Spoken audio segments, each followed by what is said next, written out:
I don't think it'll be the last team that we're playing that's ranked this year #1. Washington is a top 25 team in my opinion. They played a great schedule, and including a couple losses in Maui that could have gone either way for them against top 10 teams. But this game is a very important game. It's an out-of-conference game against a top 20 team that has a All-American, a true All-American, who leads the way in Fredette, and they're very well coached. BYU has always had a great basketball program ever since I was a player. I was playing at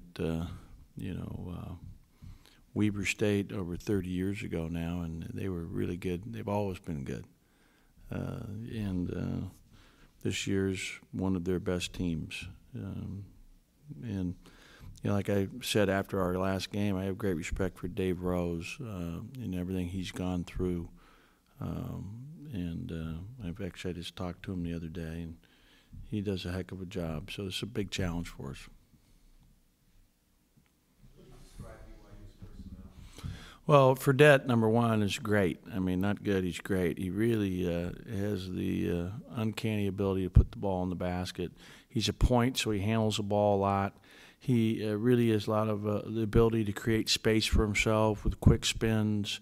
He goes right up for his shot, and with seemingly you think you're in his face, and he has a really high arcing shot. His shot really has a lot of loft on it, and really is soft.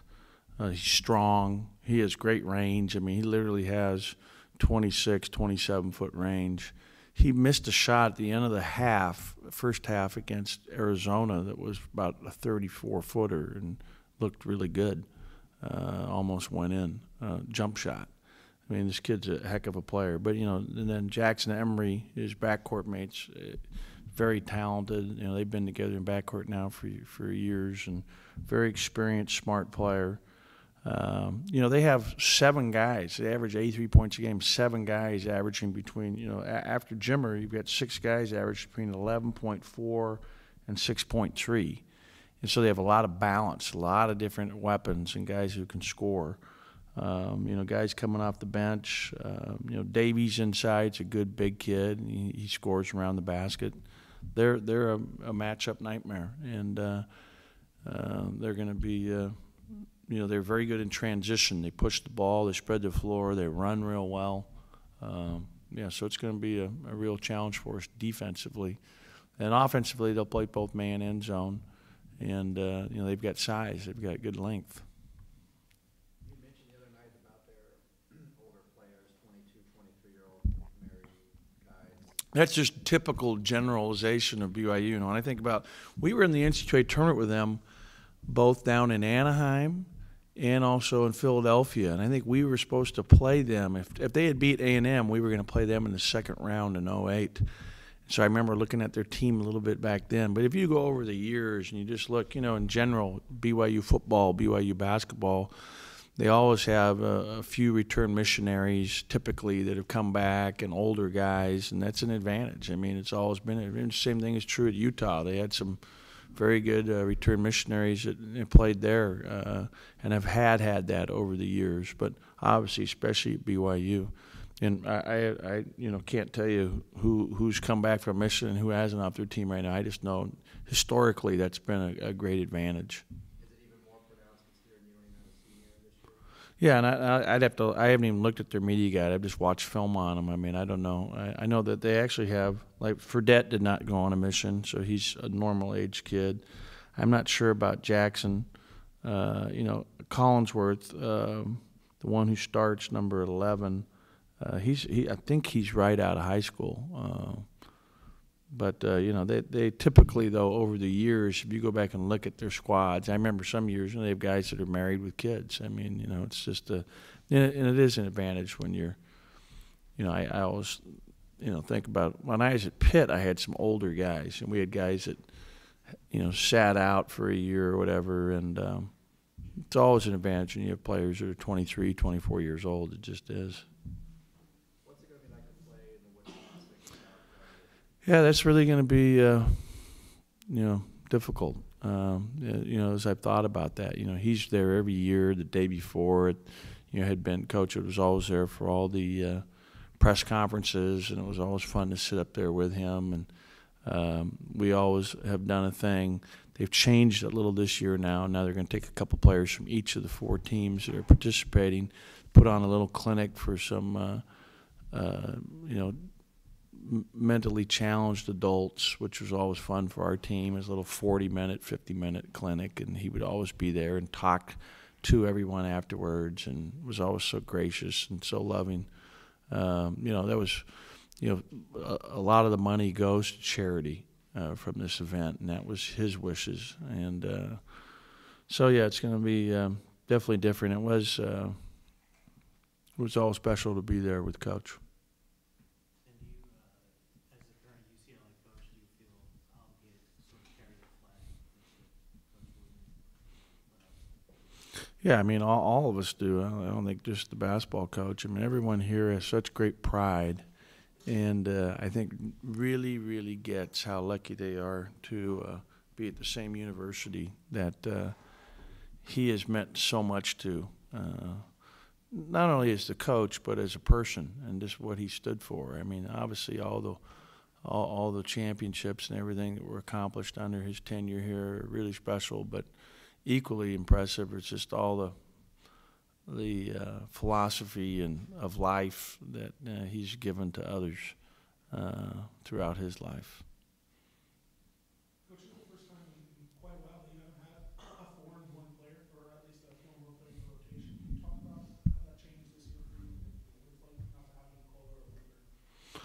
Yeah, you know what? I didn't even think about that till you brought it up, but I guess that's true. Because in our second year here is when Alfred and Luke, or actually third year, they came aboard in year 3. So my first 2 years we didn't have a foreign player, I don't think. It was year 3. But yeah, I mean, I especially like the kids from Cameroon because of just their toughness and their strength, and you know, their point of reference when you come sometimes from a foreign country gives you a different perspective than you get growing up in this country, which oftentimes I think is, you know, helps kids mature a lot quicker. I mean, they like Alfred so much appreciated the opportunity to get an education. It was incredible. I mean, he graduated in 3 years. I mean, it was really incredible. Luke still has, because he left a year early, still has 6 classes, but only 6 classes to graduate. You know, I mean, he's real close, and he will get that done. And then Nicola graduated, so, you know, all of them got their education, and Luke will finish his up, which I, you know, think something they all appreciate. Did you go out and seek them? You know, we, in all 3 of them, yeah, we did. We didn't go to Africa to watch Luke and Alfred because they were here in the United States playing at, you know, prep schools, both of them in their case. And, but yeah, it worked out really well. Seems like basketball overseas is kind of like blowing up a little bit. A lot of guys are staying there. Even a guy like Ricky Rubio passing up the NBA, extending Spain. Are you seeing that more? Is it affecting how you guys are able to recruit guys? Fighting against opportunity? Yeah, well, you know, you're seeing they're always looking at the rules, but you know, a lot of the kids that are over in Europe, for example, they're being paid so early, and you know, being brought into clubs so early. It's hard for them to go to college because they've already turned pro when they're 16 or 17. Not the case in Africa. You don't have a professional leagues. Most of those kids that play over here, like the kid playing with Russell in Oklahoma City, I can't get over how good he is, Ibaka. I mean, my good. He is a big-time player. I mean, they stole him at, you know, the 20th pick in the draft. That guy's incredible. So but he had gone to Europe to play professionally before coming to the NBA. Yeah, it's just, you know, when you have the educational, you know, English and the TOEFL test and all the things you have to do, it is difficult to find kids that fit from overseas. It's not always easy.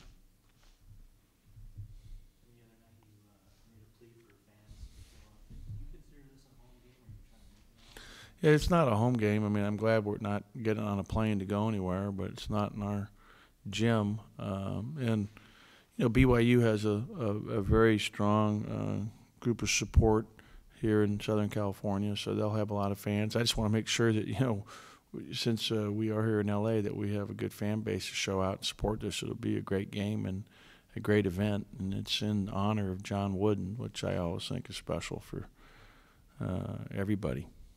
Coach, is the team healthy? Yeah, we actually gave them yesterday off. They had the week before, they had Monday and Tuesday off a week ago, but it was in the middle of finals, so it wasn't really off. I mean, like yesterday, they actually had a day where they could, let out a sigh of relief, just, physically and mentally. To have a whole day off, I think, was probably important and good for them.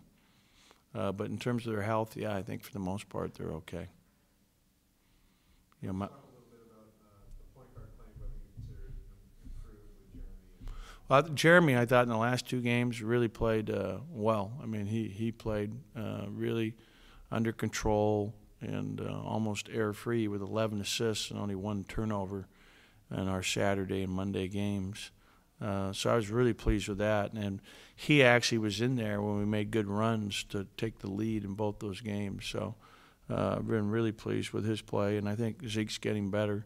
And we played them together some, and I think we'll continue to do that. I think, I've had a history of enjoying having 2 point guards in at the same time, whether it's Brandon Knight and Carl Krause or Farmar and Darren Collison. I have liked that. I think it, in some ways, it really helps your team at both ends of the floor to have 2 primary ball handlers out there that can make plays and move the ball and are crisp with it. Do you expect to see a lot of zone?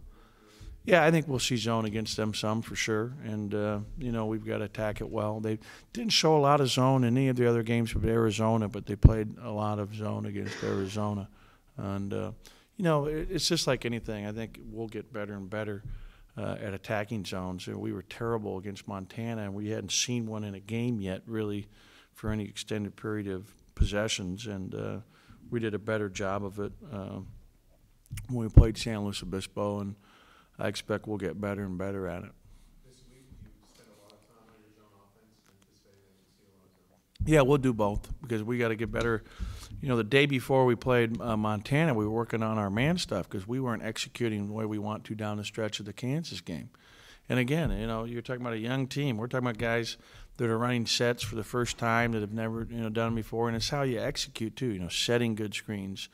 That's one thing I was pleased with in our last game against Davis. I thought we set some better screens. I thought Reeves, for example, did a much better job screening. Like Josh still doesn't understand that as well. I mean, Josh, we're running one up, and he comes up and he just stands there instead of actually screening a body on the other team.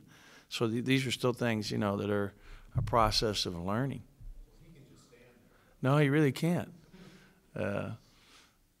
He's got to, and I'm sitting there on the bench going, who's Josh screening? And, and I don't think he, understands. That's why watching film and like we watched actually 50 minutes of film the day before we played Davis from our day before game just to try to learn. I mean, we're trying to learn.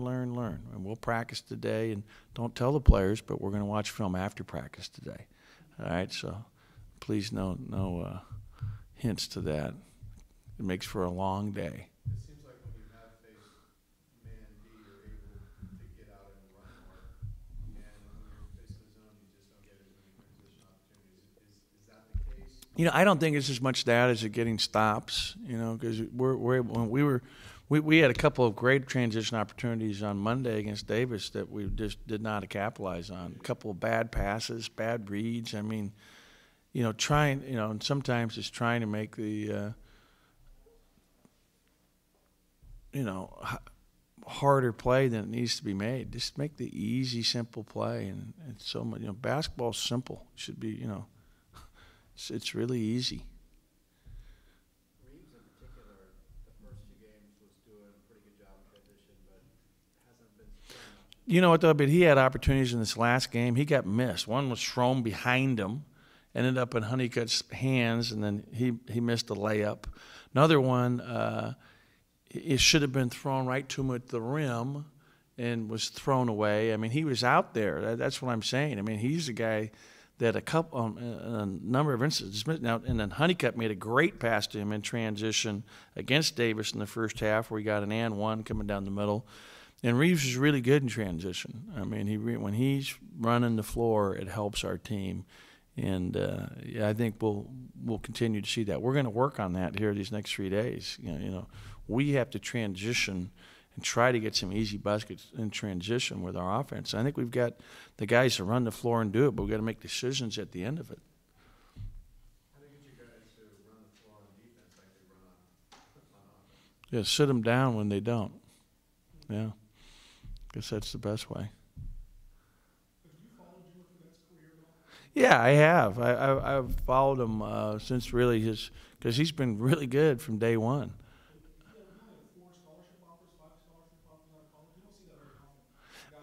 Who ends up this good? Yeah, but I mean, and he was a late, he signed, I think, early, but he played for the Albany City Rocks. He's like, upstate New York, but had a grandmother that lived in, Utah. I think she lived in Salt Lake. So he had, I think, a connection to Utah there because of that. And come out there in the summers and play. And, the kid's a real good player. But, yeah, I've seen guys that didn't have, John Stockton had 3 offers, Montana, Washington State, and Gonzaga. Maybe it was 4. Maybe it was Idaho, too. But it was either 3 or 4. I mean, he's a pretty good player. Sometimes it's where kids are from. And, they're not as seen as much. Seems like the Pac-10 is kind of lacking a guy like that, a senior who's, no one's scoring the clip that he is, but, is the Pac-10 missing a senior kind of late bloomer who kind of takes everybody by storm? Yeah, I don't know that he's a late bloomer. I mean, and you look, the Pac-10's had some good players. I'll tell you who's really playing well, no surprise to the coaches in our league, is the kid from Stanford that's playing for the Knicks right now. Yeah, he's incredible. I mean, the guy starts every game. They're on a streak of wins that I think was just broke finally. No, I guess it wasn't. That was Dallas. He's playing great. The guy was a second rounder. So I mean, everybody, makes mistakes. Obviously, he should have been a first rounder. No, we'll start out with Malcolm on him. Zeke will guard him some, but we're going to put our best perimeter defender on him. It gives us our best chance. Malcolm's definitely our best perimeter defender without question.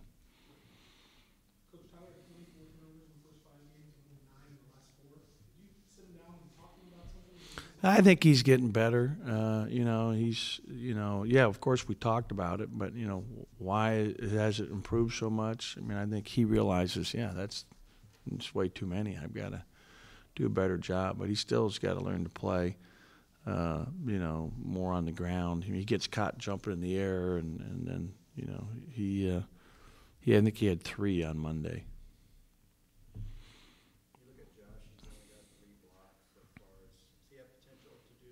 You know what he's done, though, on the flip side of that is he's taken charges. He's tripled or quadrupled anybody else on the team in charges taken. So instead of blocking a shot, he's actually forcing a turnover when he takes a charge. So he's been great. Would I rather have a block shot or a charge drawn? I want the charge drawn. And he's done that and done it well. So I'm really pleased with that.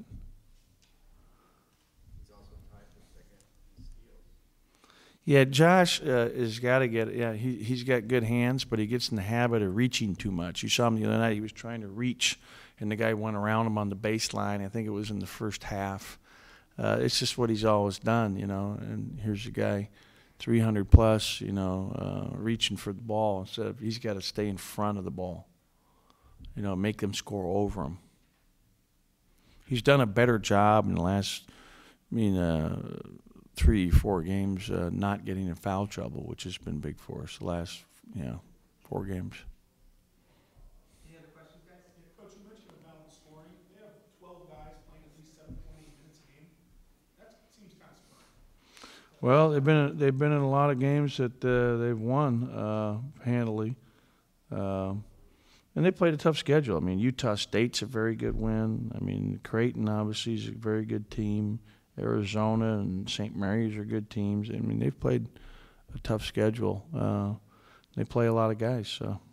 Did it change how you got to even maybe watch film and not focusing on 6 or 7? But Yeah, we're focusing on 8 or 9 guys. You know, those other guys will come in, but you know, I mean, Fredette and Emery are going to play a lot of minutes. You know, Collinsworth's going to play a lot of minutes. They're starting perimeter crew, and you know, the main guys are the guys we got to. Of course, we got to be aware of everybody else, but we got to focus on their main threats. This being the Wood Classic, do you anticipate Tyler Trapani getting in again? I hope so. What if it's a late close game late? How would you? Well, we'll play to win. I mean, yeah, we're not. Yeah, at all. We're not starting Tyler in the game. But Tyler's a great kid, and it's just special for the family. Like last year when I put him in the game at the end of that game, it was really special for both Tyler and his family. His grandfather, great-grandfather's there, and that was cool. He's a great kid, and he wants to go into coaching someday, which I question with him all the time. But and really nice family. I mean, his mom's just wonderful. You know, makes cookies for the team after all the games, and you know, she's like a team mom. You know, it's just really, really nice family, and you know, it's fun for Nan. That's her grandson. So it's really special for me to have that Wooden Blood a part of the program because it is his program. And it will always be. Okay, thanks.